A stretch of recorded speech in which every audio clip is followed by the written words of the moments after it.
Hello everyone. हाँ करो।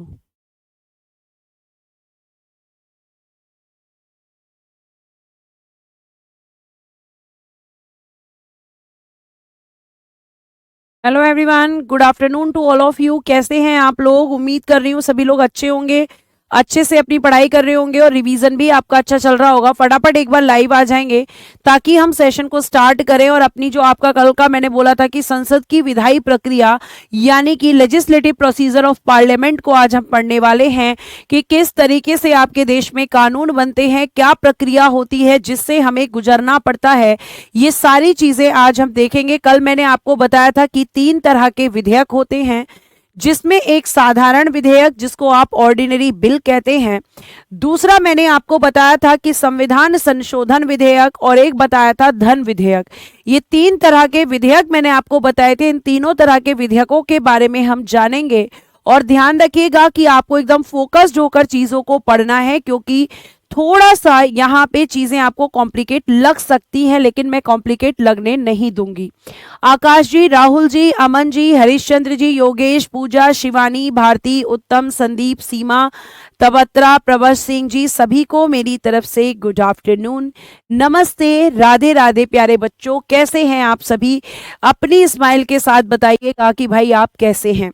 अगर हम बात करते हैं आज के टॉपिक की, तो टॉपिक का नाम है संसद की विधायी प्रक्रिया, जो कि लिखी हुई है, जो कि लिखा हुआ है कि संसद की विधायी प्रक्रिया, ये आपका बेटा आज का टॉपिक है। और मैंने कल आपको बताया था कि संसद की विधायी प्रक्रिया को पढ़ने के लिए आपको क्या करना पड़ेगा। सबसे पहले साधारण विधेयक को हम इसमें पढ़ेंगे, तो पहली हेडिंग देना साधारण विधेयक, ठीक है। पहली हेडिंग आपको देनी है साधारण विधेयक, जिसको बच्चा हम लोग कहते हैं ऑर्डिनरी बिल। क्या कहते हैं? ऑर्डिनरी बिल कहते हैं, साधारण विधेयक कहते हैं। साधारण विधेयक पर लोकसभा और राज्यसभा की क्या शक्तियां होती हैं और किस तरीके से लोकसभा, राज्यसभा और राष्ट्रपति मिलकर कानून बनाते हैं, उसके बारे में चर्चा आज हम करने वाले हैं। और इसी को हम कहते हैं संसद की विधायी प्रक्रिया। संसद का मतलब आपको बहुत अच्छे से पता है कि संसद का मतलब होता है लोकसभा, राज्यसभा और राष्ट्रपति। Good afternoon everyone, very very good afternoon. चलिए स्टार्ट कर लेते हैं क्लास को। साधारण विधेयक के बारे में जब हम प्रश्न पूछते हैं, तो सबसे पहला प्रश्न बच्चा यही पूछता है कि ये बताओ कि इस विधेयक पर संसद और लोकसभा और राज्यसभा की शक्तियां, क्या बताना है। संसद आपको बताना है, आपको ये बताना है कि भाई लोकसभा और जो राज्यसभा होते हैं, ठीक है। अगर मैं आपसे बात करूं तो आप लिखेंगे लोकसभा और राज्यसभा, लोकसभा और राज्यसभा को समान शक्ति, लोकसभा और राज्यसभा को इस पर समान शक्ति होती हैं, को इस पर समान शक्तियां होती हैं, ठीक है। दोनों को इक्वल पावर्स दी गई हैं। समान शक्तियां मतलब इक्वल पावर्स, इक्वल पावर्स, दोनों को इस पर समान शक्तियां, ठीक है, इक्वल पावर्स, समान शक्तियां दी गई हैं। क्लियर है? यह आपको पता होना चाहिए। उसके बाद जब हम साधारण विधेयक की बात करते हैं, ऑर्डिनरी बिल की बात करते हैं, तो पहला पॉइंट कि क्या होना चाहिए, दोनों को समान शक्तियां। बेटा आपको ध्यान रखना है कि जो विधेयक हैं, अगर हम विधेयक के बारे में भी बात करें, तो विधेयक की जो प्रकृति होती है वो 2 तरह की होती है। एक आपने सुना होगा सरकारी विधेयक, ठीक है, सरकारी विधेयक जिसे हम कहते हैं गवर्नमेंट बिल। आपको बहुत आराम से चीजें पढ़नी हैं, जिसे हम कहते हैं गवर्नमेंट बिल। और एक आपने सुना होगा नॉन गवर्नमेंट बिल। ये 2 तरह के इनका नेचर होता है, जिसको आप कहेंगे गैर सरकारी विधेयक। जितने भी विधेयक होते हैं, इनका नेचर 2 तरीके का होता है, गवर्नमेंट और नॉन गवर्नमेंट। क्लियर है? ध्यान रखिएगा, जब कोई विधेयक किसी नेता के द्वारा, किसी मंत्री के द्वारा, जब कोई विधेयक किसी मंत्री के द्वारा लाया जाता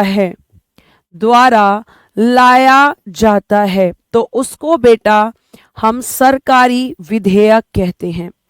जब कोई भी बिल कोई मिनिस्टर लेकर आएगा, अब वो कहां लेकर आएगा, तो या तो लोकसभा में लाएगा या बच्चा राज्यसभा में लेकर आएगा। तो और अगर हम बात करें, अगर कोई मिनिस्टर ला रहा है तो आप कहना कि सरकारी विधेयक उनको कहा जाता है जिन विधेयकों को मंत्री के द्वारा लाया जाता है। आगे इनको जब कोई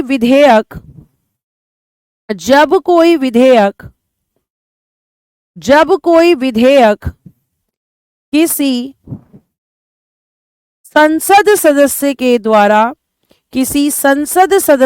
द्वारा लाया जाता है, किसी संसद सदस्य द्वारा लाया जाता है। ठीक है, जब कोई विधेयक किसी संसद सदस्य द्वारा लाया जाता है तो बेटा उसको फिर हम गैर सरकारी विधेयक कहते हैं, नॉन गवर्नमेंट बिल कहते हैं। आपको इस चीज को ध्यान रखना है। ठीक है, ये आपके मैंने बता दिए, क्योंकि अगर मैं अभी आपसे पूछती कि विधेयक लाया जाता है तो आप मुझसे तुरंत पूछते कि विधेयक कौन लाएगा। तो विधेयक अगर मिनिस्टर ला रहा है तो सरकारी विधेयक है, और अगर कोई सदस्य ला रहा है तो वो नॉन गवर्नमेंट बिल यानी कि गैर सरकारी विधेयक है। क्लियर है? आगे सुनिए। अब हम बात करते हैं, देखो सबसे पहला प्रश्न होता है कि साधारण विधेयक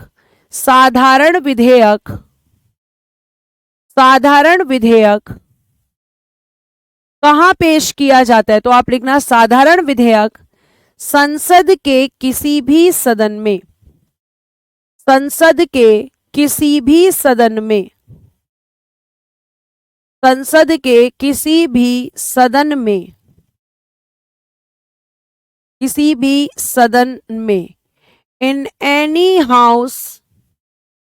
in any house of parliament, संसद के किसी भी सदन में पेश यानी कि इंट्रोड्यूस्ड हो सकता है, इंट्रोड्यूस्ड यानी कि पेश, ठीक है, हो सकता है या पेश किया जा सकता है।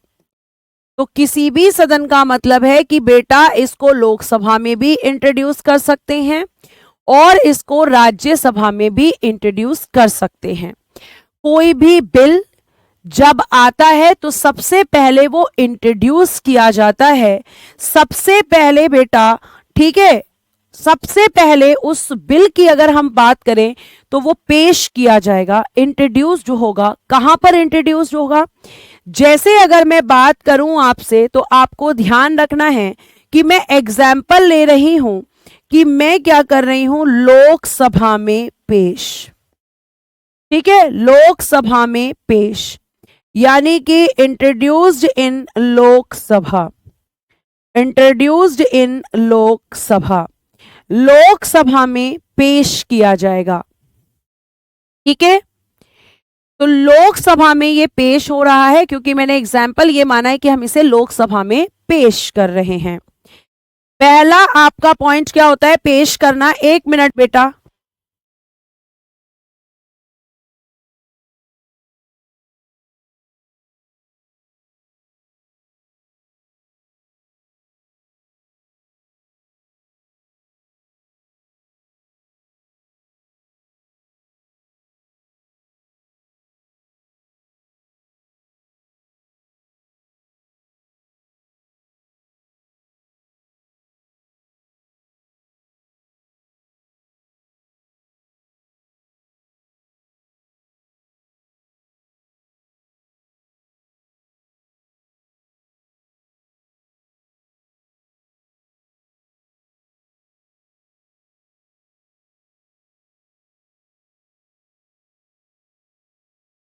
ठीक है, सॉरी बेटा, आगे देखिए।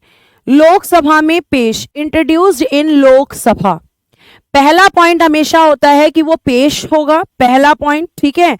एग्जाम्पल थोड़ा इधर लिख देते हैं, पहला पॉइंट पेश होगा। फिर मैंने आपको हमेशा बताया है कि दूसरा पॉइंट होता है डिस्कशन, यानी कि चर्चा या बहस होगी। बहस कहां होगी भाई? लोकसभा के सदस्यों के बीच कि जो बिल लाया गया है राज्यसभा में नहीं होगा पेश। अजीत, मैंने बोला कि संसद के किसी भी सदन में, शायद आप ये देख नहीं रहे हैं। इन एनी हाउस की जगह आप ये भी लग सकते हैं इन आइदर हाउस। अगर इसमें दिक्कत हो रही है इंग्लिश को समझने में, किसी भी सदन का मतलब है, पहले मैं यहां लिख दूं लोकसभा या राज्यसभा।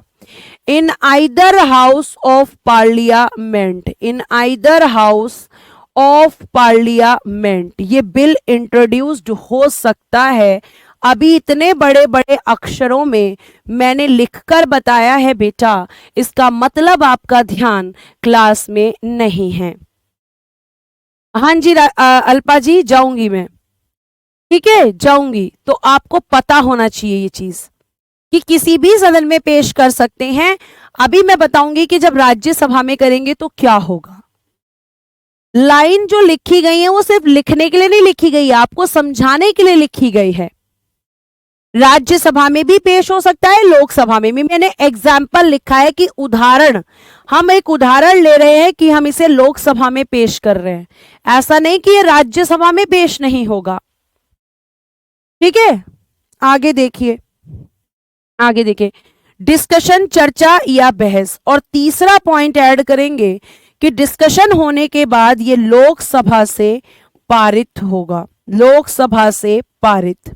और पारित किस बहुमत के साथ? तो साधारण विधेयक है तो साधारण बहुमत से पास होगा, साधारण बहुमत से पारित, यानी कि पास्ड, पास्ड क्या जाएगा? ठीक है, पास्ड, पारित होगा, साधारण बहुमत से पारित होगा, सिंपल मेजोरिटी से ये आपका पास होगा। क्लियर है? आगे देखिएगा, आगे हम बात करते हैं। तो अब यहां से ये पास हो गया बेटा, अब यहां से पास होकर, ध्यान रखिएगा, लोकसभा से पारित होकर, लोकसभा से पारित होकर राज्यसभा में जाएगा, राज्यसभा में जाएगा।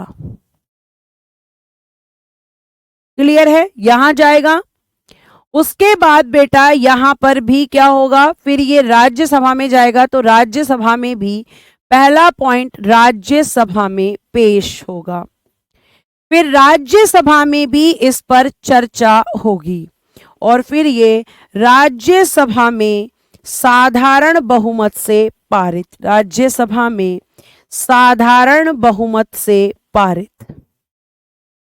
ठीक है, साधारण बहुमत से पारित। अब ध्यान से सुनना, अगर ऐसा हो जाता है कि ये राज्यसभा में भी सिंपल मेजॉरिटी के साथ पास हो जाता है, अब ये यहां से पास होने के बाद कहां जाएगा? आप कहेंगे कि मैम प्रेसिडेंट के पास राज्यसभा से, राज्यसभा से पारित होकर,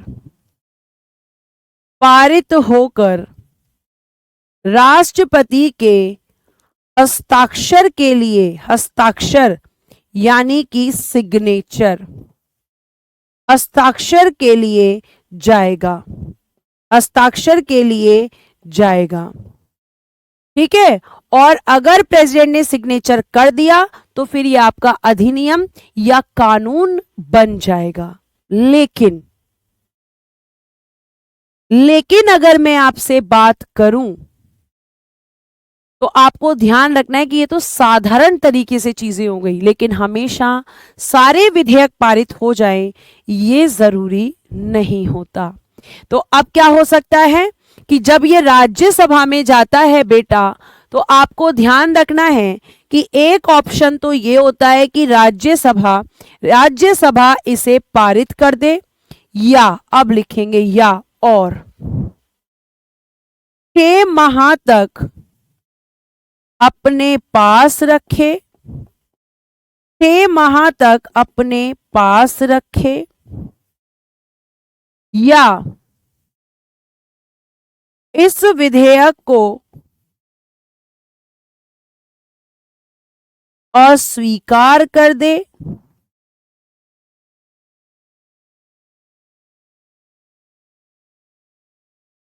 या इसके अलावा या राज्यसभा ऐसे संशोधन करे, राज्यसभा ऐसे संशोधन करे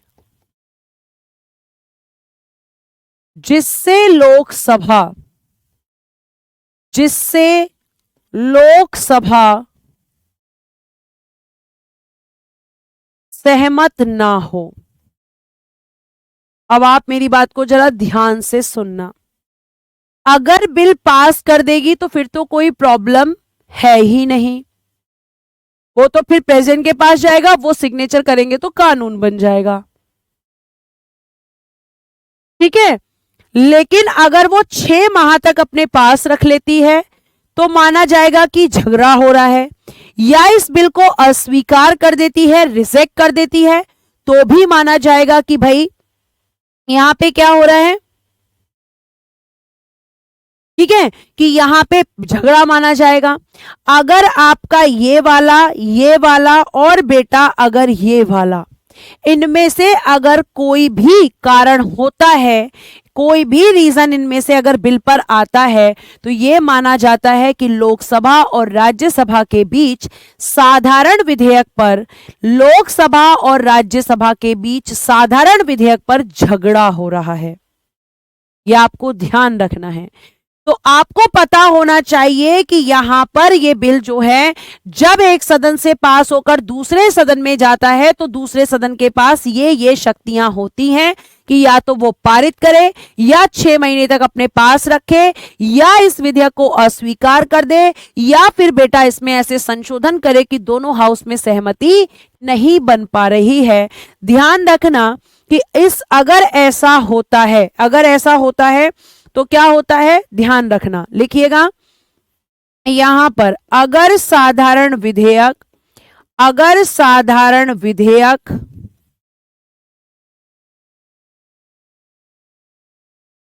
को किसी भी सदन क्यों लिख रही हूं, क्योंकि यह भी हो सकता है बेटा कि हम अगली बार पेश करें राज्यसभा में, तो उल्टा हो जाएगा, लोकसभा की जगह क्या आ जाएगा, हर जगह राज्यसभा। यहां कर दो, अभी आप कह रहे थे ना यहां लोकसभा है, यहां राज्यसभा कर दो, फिर यहां लोकसभा है, यहां राज्यसभा कर दो, यहां राज्यसभा है, यहां लोकसभा कर दो, यहां राज्यसभा है, यहां लोकसभा कर दो, यहां राज्यसभा है, यहां लोकसभा कर दो। यानी कि दोनों सदनों को समान शक्तियां होती हैं। लोकसभा अगर कोई बिल भेजेगी तो राज्यसभा के पास ये शक्तियां हैं, तीसरे पॉइंट वाली, और अगर राज्यसभा कोई बिल भेजेगी तो लोकसभा के पास भी यही शक्तियां होती हैं, आपके तीसरे पॉइंट वाली। तीसरे पॉइंट में कितनी है कि या तो पारित कर दो, या फिर 6 महीने तक अपने पास रख लो, या विधेयक को रिजेक्ट कर दो, या फिर बेटा ऐसे चेंजेस करो कि दोनों सदनों में सहमति नहीं बन रही है। अगर साधारण विधेयक को किसी भी सदन के द्वारा 6 माह तक अपने पास रखा जाता है, पास रखा जाए, या अस्वीकार किया जाए,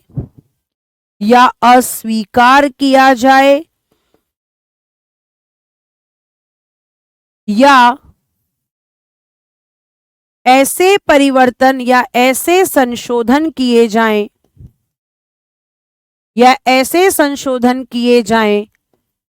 जिससे दूसरा सदन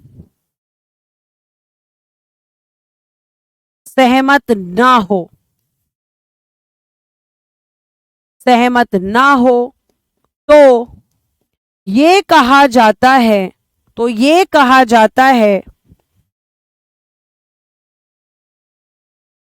कि लोकसभा और राज्यसभा के मध्य साधारण विधेयक पर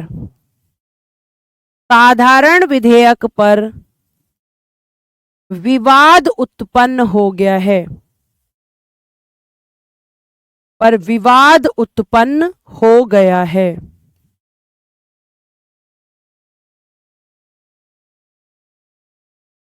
क्लियर है? यानी कि डिस्प्यूट माना जाता है। क्या माना जाता है? डिस्प्यूट। इनमें से कोई भी कारण होता है तो लोकसभा राज्यसभा के मध्य साधारण विधेयक पर विवाद उत्पन्न हो गया है। यह आपको ध्यान रखना है। ठीक है प्रदीप जी, राष्ट्रपति जाकर पढ़िए। राष्ट्रपति क्या शक्तियां होती हैं उनकी विधेयक पर मैं ऑलरेडी पढ़ा चुकी हूं। आप लोगों से कितना भी बोलो कि पीछे की क्लासेस देखो, अगर आप नहीं देखोगे तो डेली डेली मैं आपके इन फालतू कमेंट्स का आंसर नहीं दूंगी। शायद आपको गुस्सा आता होगा, लेकिन ये फालतू के ही कमेंट्स हैं, क्योंकि इसमें कमी आपकी चल रही है कि आप लोग रिवीजन नहीं कर रहे। ऐसे ऐसे क्वेश्चन बच्चे अभी भी क्लास में पूछ रहे हैं कि संसद क्या होता है, लोकसभा राज्यसभा में बड़ा कौन होता है। मैं पूरी रामायण खत्म करने वाली हूं और बच्चे ये पूछ रहे हैं कि रावण कौन थी। आप खुद सोच के देखिए कि एक टीचर आपके साथ इतनी मेहनत कर रहा है और आप जो है सिर्फ रिवीजन भी नहीं कर रहे। ठीक है, जिसको समझ में नहीं आ रहा वो ऐसे बच्चे हैं जिन्होंने या तो क्लासेस रेगुलर नहीं की या जिन्होंने चीजों का रिवीजन नहीं किया। पीयूष यादव जी, लोकसभा के अध्यक्ष को दिया जाता है। सारी चीजें आपको मुझसे पूछनी है। हिंदी की क्लास क्यों नहीं हो रही, साइंस की क्लास क्यों नहीं हो रही, इकोनॉमिक्स की क्लास क्यों नहीं हो रही। और मैं आपको बता चुकी हूं कि एक टीचर को यह नहीं पता होता। टीचर शेड्यूलिंग का काम नहीं करता है बेटा, हर किसी का एक अलग काम होता है।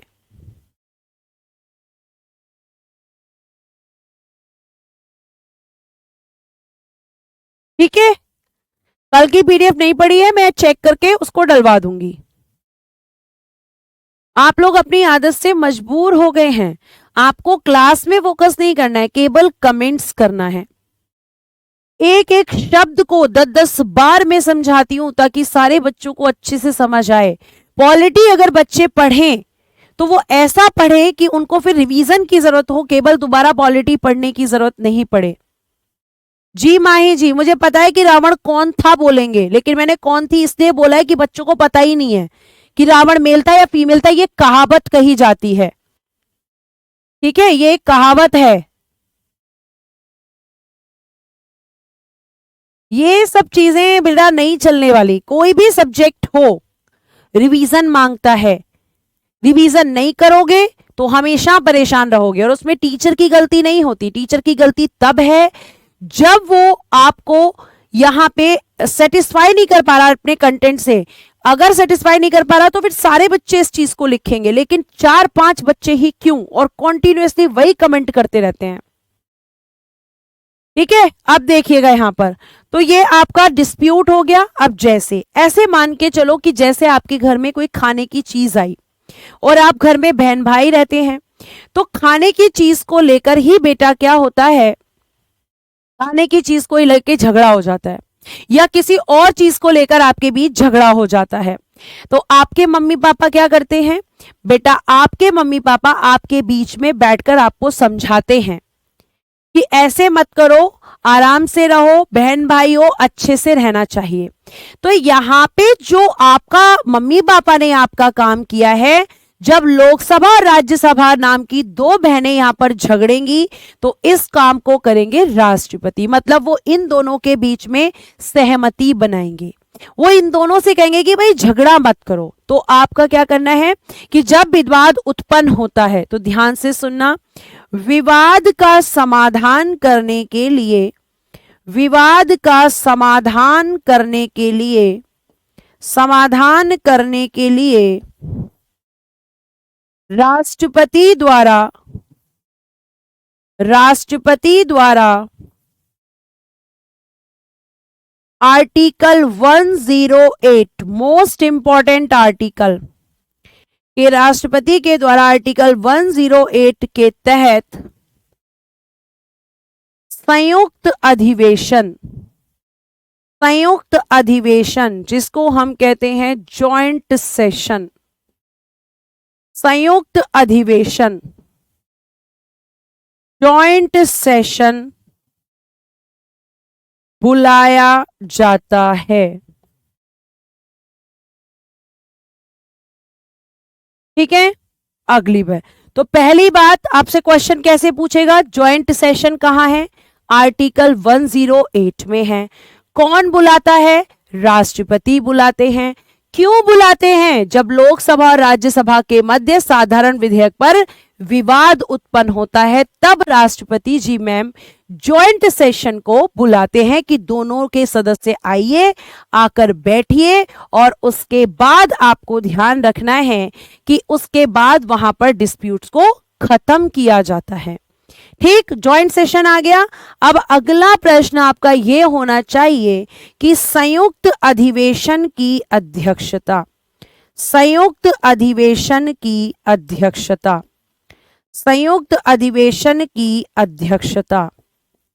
ठीक है, ध्यान से सुनना गौर से कि जॉइंट सेशन में चेयरमैन कौन होता है, अध्यक्ष कौन होता है, तो लिखना लोकसभा के अध्यक्ष, लोकसभा के अध्यक्ष, स्पीकर ऑफ लोकसभा। लेकिन आप मुझसे यह भी पूछ सकते हैं कि अगर ये ना हो तो, अगर ये ना हो तो ऐसे लिखना है, क्रॉस का मतलब ये समझ लेना कि ये नहीं होता है, लिखो अगर ये ना हो तो, अगर ये ना हो तो कौन होगा, तो फिर होंगे लोकसभा के उपाध्यक्ष, लोकसभा के उपाध्यक्ष, डेप्यूटी स्पीकर ऑफ लोकसभा। और अब आप कहें कि अगर ये भी ना हो तो फिर होंगे vice chairman of Rajya Sabha, vice chairman of Rajya Sabha, Rajya Sabha के उपसभापति, राज्यसभा के उपसभापति। और आप मुझसे अब ये कहने लगे कि ये भी ना हो तो ध्यान रखना, राज्यसभा के सभापति कभी भी जॉइंट सेशन के अध्यक्ष नहीं हो सकते। क्यों नहीं हो सकते, क्योंकि वो इनमें से किसी भी सदन के सदस्य नहीं होते। और अगर ये भी ना हो तो ध्यान रखना, तब संयुक्त अधिवेशन के सदस्य, तब संयुक्त अधिवेशन के सदस्य अपने में से ही, अपने में से ही, अपने में से ही किसी एक को, किसी एक को इस बैठक का, इस बैठक का अध्यक्ष चुन लेते हैं। ये आपके प्रश्नों का उत्तर है। कोई इस तरीके से चीजें आपको नहीं बताने वाला, इसलिए जब अच्छी चीजें मिलती हैं तो उन्हें एक्सेप्ट करो, उनकी कदर करो बच्चा, समझो चीजों को, रिवीजन करो। कोई भी चीज ऐसी नहीं होती जिसको हम ठान लें पढ़ने की वो हम ना पढ़ पाए। Self motivation is the best motivation for you. आपके लिए सबसे बड़ा मोटिवेशन का काम आपका खुद का मोटिवेशन, जो सेल्फ मोटिवेशन होता है। ठीक है, ये आपको ध्यान रखना है, तो ये आपको पता होना चाहिए। चुन लेते हैं, ये जॉइंट सेशन की पूरी बात हो गई। अब अगला प्रश्न कि जॉइंट सेशन क्यों आता है, कब आता है, कौन बुलाता है, अध्यक्ष कौन होता है, सारी बातें हो गई। अब ये क्वेश्चन बनेगा कि अब तक कितनी बार आया है संयुक्त अधिवेशन, संयुक्त अधिवेशन 3 बार आया है, अब तक 3 बार आया है।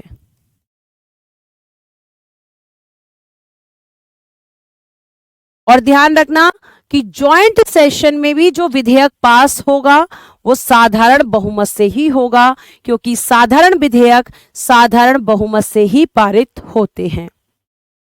एलएस और आरएस का मतलब होता है लोकसभा और राज्यसभा। ठीक है, चलिए 3 बार आया है। अब 3 बार में कौन कौन सा है, पहला, पहला आया था आपका दहेज प्रतिषेध विधेयक, दहेज प्रतिषेध,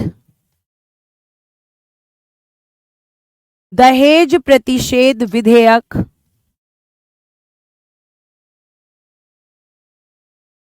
1960 इसका नाम था और आया था 1961 में।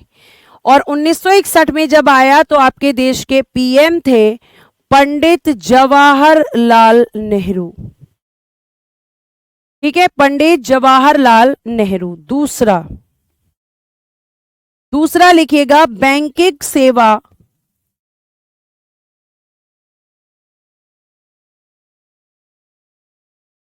बैंकिंग सेवा आयोग विधेयक, बैंकिंग सेवा आयोग विधेयक 1978। और बेटा 1978 में ही जॉइंट सेशन आ गया था और इस समय पीएम थे मोरारजी देसाई, मोरारजी देसाई। ठीक है, नेक्स्ट थर्ड। उसके बाद मैंने एक आपको पढ़ाया था, लास्ट आपको लिखना है आतंकवाद निरोधक अध्यादेश। ये अध्यादेश आया था 2002। ये 2002 में ही जॉइंट सेशन आया है और पीएम थे बेटा अटल बिहारी वाजपेयी, अटल बिहारी वाजपेयी। तो ये आपको ध्यान रखना है कि अब तक 3 बार आपका आया है, 1961, 1978 और आपका 2002।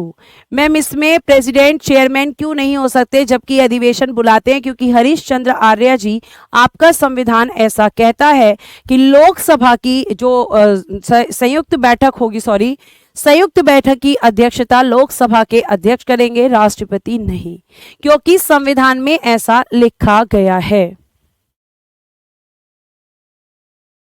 ठीक है, यह आपको ध्यान रखना है। आगे यह आपका साधारण विधेयक हो गया, कैसे कानून बनता है सारी चीजें बता दी, झगड़ा कब होता है। अब जॉइंट सेशन से पास होकर प्रेसिडेंट के पास जाता है और प्रेसिडेंट की क्या पावर्स होती हैं, ये मैं प्रेसिडेंट वाले चैप्टर में वीटो पावर्स में आर्टिकल 111 में आपको पढ़ा चुकी हूं कि वो साइन कर सकते हैं, साइन करने से मना कर सकते हैं, बिल को वापस भेज सकते हैं, ये सारे अधिकार उनके पास होते हैं। ठीक, आगे अगला बिल है आपका बेटा, ध्यान से समझना, और उस बिल का नाम है धन विधेयक।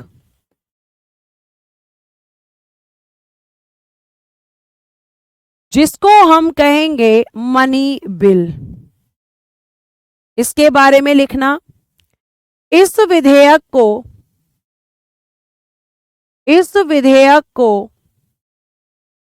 केवल लोकसभा में, केवल लोकसभा में पेश,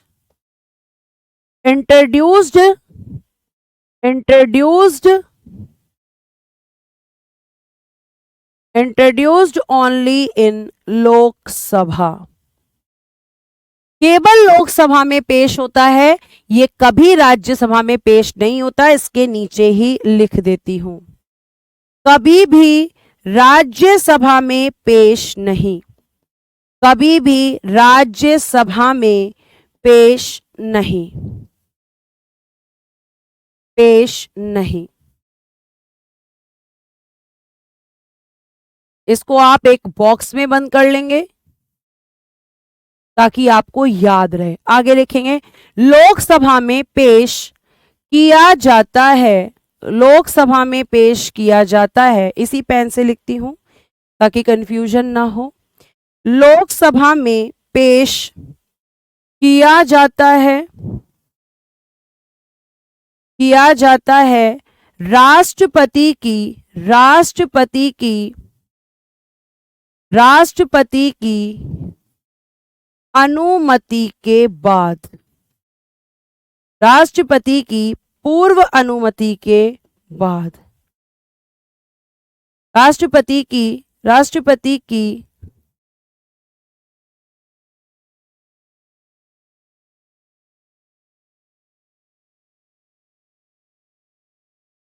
किया जाता है राष्ट्रपति की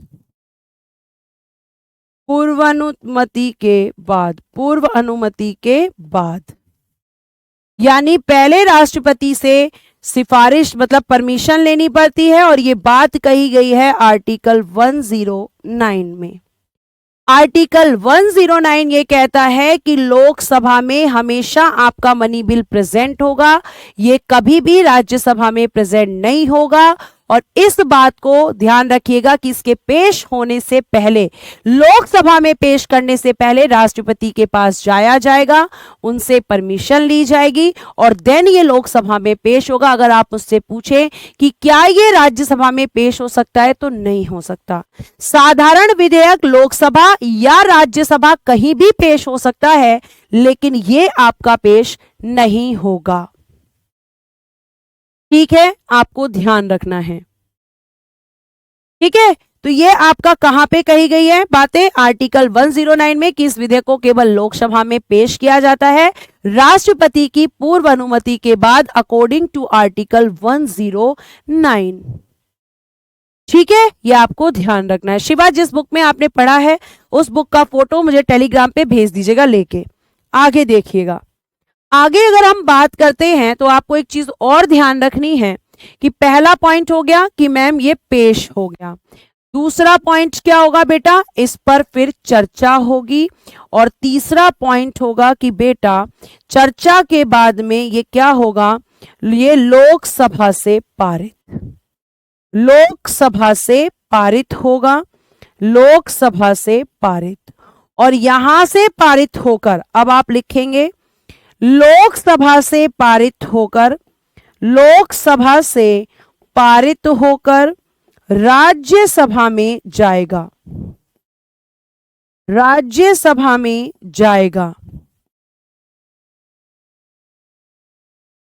तो पहले इसमें क्या होगा, राज्यसभा में जाएगा। अब आप एक चीज लिखेंगे, राज्यसभा धन विधेयक को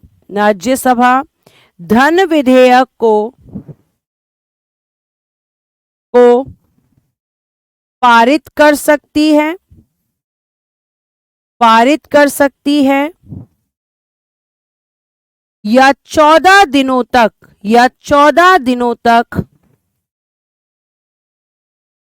अपने पास रख सकती है।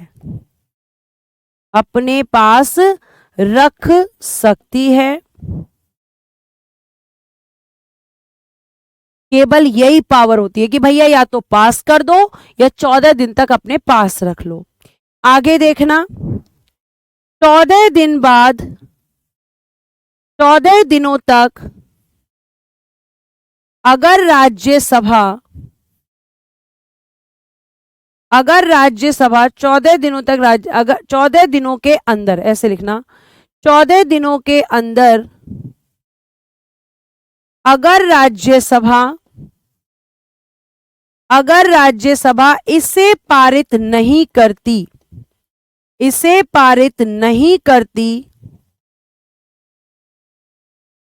तो यह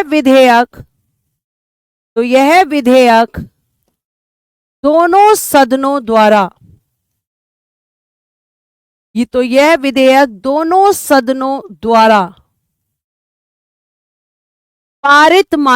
सदनों द्वारा 14 दिनों के बाद पारित मान लिया जाता है। यानी कि आपको इसमें दिख रहा होगा कि यहां पर आपकी राज्यसभा को धन विधेयक पर कोई शक्ति नहीं, केवल दो ही ऑप्शन है कि या तो आप इसको पास कर दो या 14 दिन तक अपने पास रख लो। 14 दिन के अंदर अगर आपने पास नहीं किया तो भी यह विधेयक ऑटोमेटिकली पास हो जाएगा, यानी लोकसभा और राज्यसभा दोनों ने इसे पास कर दिया है, ऐसा मान लिया जाएगा। ठीक है, आगे आपको एक चीज और ध्यान रखनी है जो मैं यहीं लिखूंगी, और ये जगह इसीलिए छोड़ी गई है, धन विधेयक की परिभाषा का आर्टिकल पूछा जाता है। धन विधेयक की परिभाषा लिख देना, आर्टिकल 110।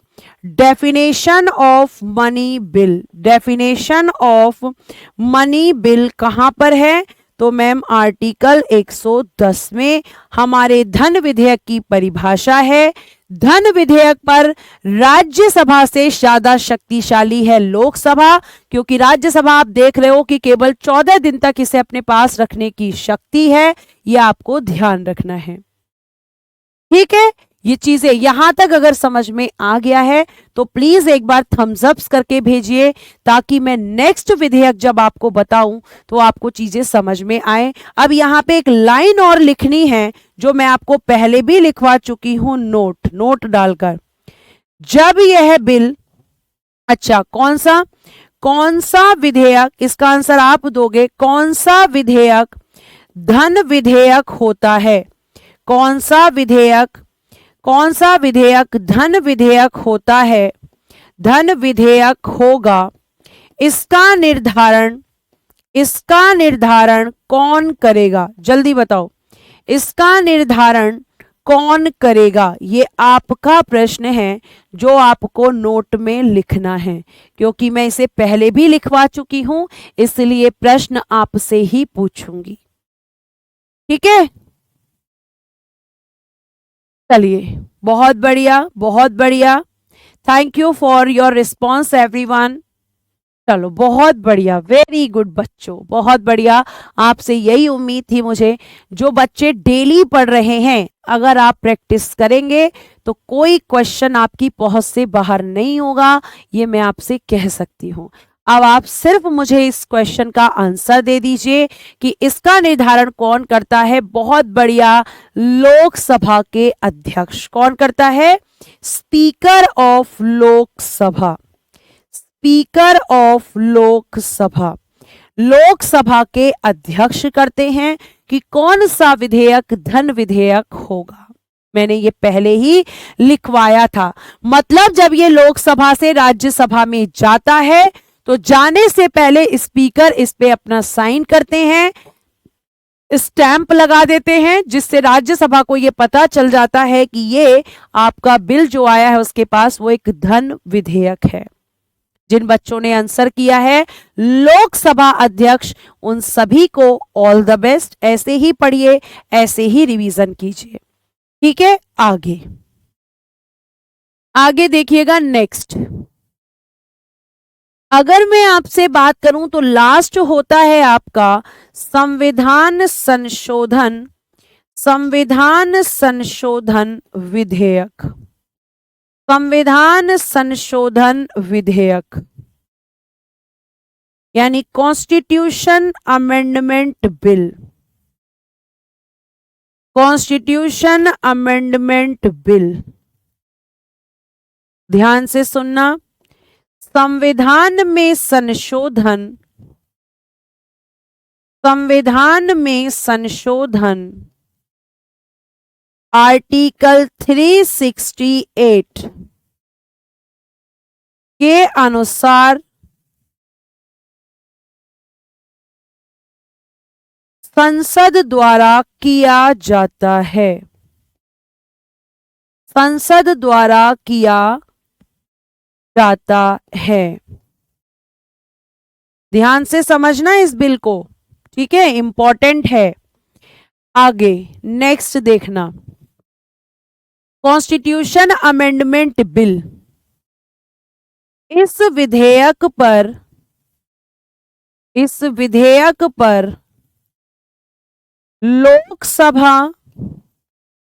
लोकसभा और राज्यसभा को समान शक्तियां हैं, समान शक्तियां हैं।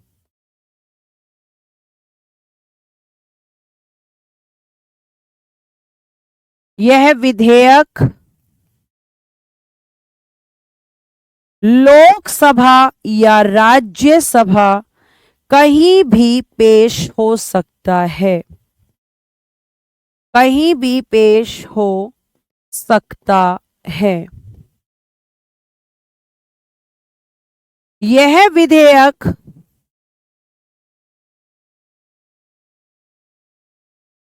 दोनों सदनों द्वारा विशेष बहुमत से पारित होना आवश्यक है। बस ये तो हो गए की पॉइंट्स। अब मैं आपको इसे समझाती हूं और आप मुझे बताइए कि इस बार इसे हम कहां पेश करें। जैसे साधारण विधेयक हमने लोकसभा में पेश कर लिया था, राज्यसभा में करेंगे तो लोकसभा की जगह राज्यसभा लिख देंगे और राज्यसभा की जगह लोकसभा। ठीक है, तो आपको ध्यान रखना है कि संविधान संशोधन जो किया जाता है वो आर्टिकल 368 के अकॉर्डिंग संसद के द्वारा किया जाता है। इस बिल पर भी साधारण विधेयक की तरह दोनों को समान शक्तियां, इक्वल पावर्स होती हैं। यह भी आपका लोकसभा या राज्यसभा कहीं पर भी पेश हो सकता है। और ये विधेयक, ये ध्यान रखिएगा कि स्पेशल मेजॉरिटी के साथ पास करना दोनों सदनों के द्वारा कंपलसरी होता है। अब मैं इसे पेश करके दिखाती हूं और एग्जाम्पल ले रही हूं मैं। अब ये मत बोलना कि क्या मैम लोकसभा में नहीं कर सकते, कर सकते हैं, लेकिन एग्जाम्पल में तो एक ही हाउस लेना होगा ना। एग्जाम्पल राज्यसभा में, एग्जाम्पल क्या रहे हैं, इंट्रोड्यूस्ड इन राज्यसभा। तो पहला पॉइंट यही आएगा, इंट्रोड्यूस्ड इन राज्यसभा, राज्यसभा में पेश। ठीक है, इंट्रोड्यूस्ड इन राज्यसभा, राज्यसभा में पेश। दूसरा, इस पर क्या की जाएगी, चर्चा या बहस। और तीसरा लिखिएगा, विशेष बहुमत से पारित, विशेष बहुमत से पारित। ठीक है, विशेष बहुमत मतलब स्पेशल मेजॉरिटी, या जिसको आप कहते हैं 2/3 मेजॉरिटी। एक ही बात होती है, 2/3 बहुमत कह लो या फिर स्पेशल मेजॉरिटी कह लो, एक ही बात होती है बच्चा, ध्यान रखिएगा। ठीक है, यह आपको ध्यान रखना है। क्लियर है। अगर हम विशेष बहुमत का मतलब होता है कि दोनों सदनों का, मैंने पहले भी बताया है, यही कमी होती है जब हम रेगुलर क्लास नहीं करते। विशेष बहुमत का मतलब है कि सदन की कुल सदस्य संख्या का बहुमत, यानी कि टोटल मेंबर्स का 50% + 1, और जिस दिन ये पारित होगा उस दिन प्रेजेंट एंड वोटिंग का 2/3। तो विशेष बहुमत क्या होता है, विशेष बहुमत सदन की कुल सदस्य संख्या, सदन की कुल सदस्य संख्या, कुल सदस्य संख्या का 50% + 1 एंड उपस्थित और मतदान का, उपस्थित और मतदान का, उपस्थित और मतदान का 2/3, यानी कि इसमें आपको 2 बार बहुमत लेना पड़ता है, 2 बार इसको पास कराना पड़ता है, पहले टोटल से और फिर जिस दिन वोटिंग होती है उस दिन जो लोग प्रेजेंट होते हैं उनके 2/3 से। ये आपको ध्यान रखना है। क्लियर है। अब ये यहां पे आ गया बेटा, राज्यसभा में पास हो गया, राज्यसभा से पास होकर फिर क्या होगा, अब मैम यहां पे लिखेंगे कि अब ये जाएगा लोकसभा। तो पहला लोकसभा में पेश होगा, लोकसभा में पेश। दूसरा चर्चा या बहस।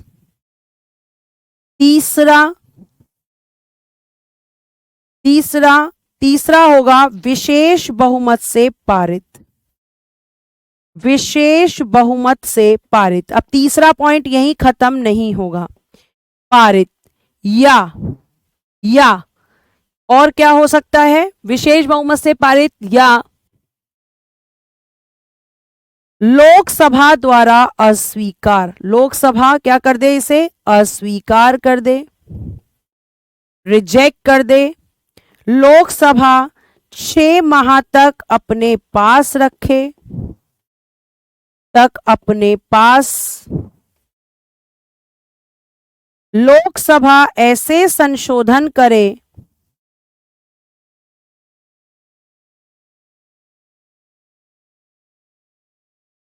जिससे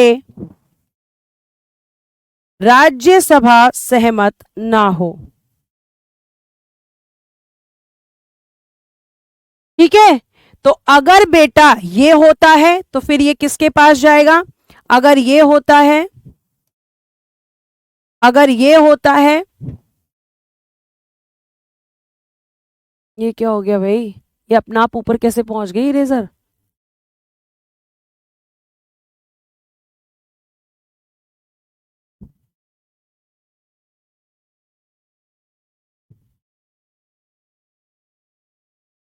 ठीक है, अगर ये वाला ऑप्शन होता है तो फिर बेटा ये प्रेसिडेंट के पास जाएगी, प्रेसिडेंट। और प्रेसिडेंट, इस पर आपको पता ही है कि मैंने आपको बताया था कि कॉन्स्टिट्यूशन अमेंडमेंट बिल पर हमेशा साइन कर देते हैं, साइन कर देंगे तो बेटा ये एक्ट बन जाएगा। लेकिन अगर ये पास होगा तब, लेकिन अगर इनमें से कोई भी एक कंडीशन बनती है तो ध्यान रखना, इनमें से यदि कोई भी एक कारण होता है, क्या हो रहा है बोर्ड को?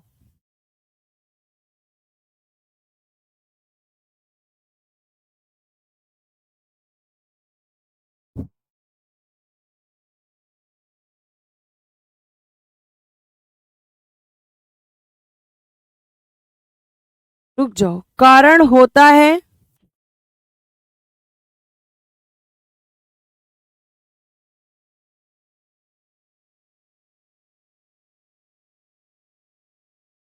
देखो, मैं ये कहना चाह रही हूं, लिख दूंगी मैं इसे। ठीक है, ये आपको ध्यान रखना है कि यहां पर अगर हम बात करते हैं तो अगर इनमें से कोई भी एक कारण होगा तो ये विधेयक फिर समाप्त हो जाएगा।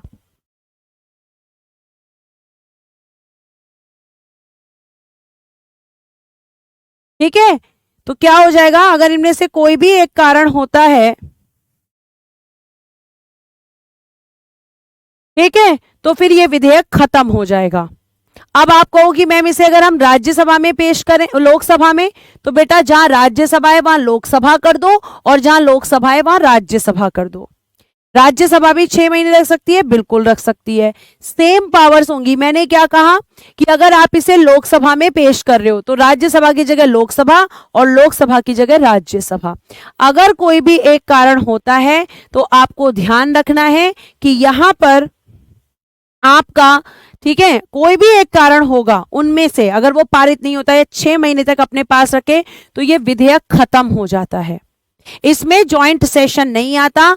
ज्वाइंट सेशन बेटा केवल और केवल साधारण विधेयक पर आता है, कभी भी संविधान संशोधन विधेयक पर आपका संयुक्त अधिवेशन नहीं आता है। ये चीज आप हमेशा ध्यान रखिएगा।